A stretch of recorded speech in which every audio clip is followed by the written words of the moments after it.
خوندکار و خورتن پیمانگاه هنرین جوان بو موزیک و ستران و تابلوین هنر شیوکاری جبهره خواه چالاکی یک هنری لقضا سمیل انجام داد.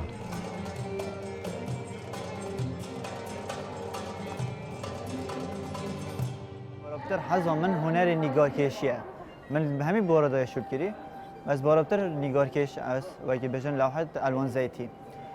شده مخر یعنی تکنیک خودت هین هر یک شواز خود تایبت هی هر قسمی بشی شواز خود تایبت هی بشه سیرامیکی هی بشه نحتی هی بشه گرافیکی هی و بشه نگار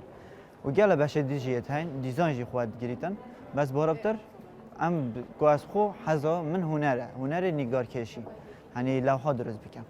از افریقا وکی که بشترد و پیشنگی دام بابت من افریقا اوه کو اوه بابت من زخرفه دیده درست کردن وکی فلینه ما اینایا و ما حفر کریه ما ورقه کرده کو اف شوازه چه درست بویا اف شوازه هر یک رامانه کرده و گلک جور زخرفه مایه رو که اوه زخرفات دیار کردن وکی روایکی تیتن وکی حلزونی تیتی هندسیه اوه ما بکاری نه کو اوه بوده روایکی دیار کردن وکی دوان شوازه دا دیار بیتن و اوه بودید نچاوا گلک خوشه هم دید نچاوات بینید خدایا خوشه تیدن اوه شواز بیتن و پجه تیده درست کردن پیمانگاه هنرین جوان بویا بنگه هک جبو پیش و برنا هنری به همی بشین خوبه. اف خورتم به هنری تین پرورده کرن اد پاش روژه دا جواک یک پیش کفتی و هشیار آباد بید.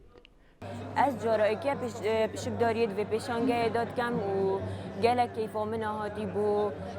کو ما هنرک جان دید چید بید یعنی ما گلک تشتین جواستر دیدن و کو خلق خو سرنجاوی را کشین بو کاده چا آوا کرنا ویلی درست کند چا بوشایه که پرک کند چا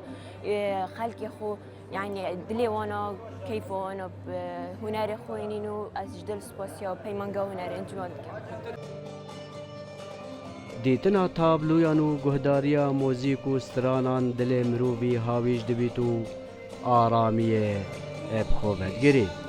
سلام بالایی دنگ امریکا دوها.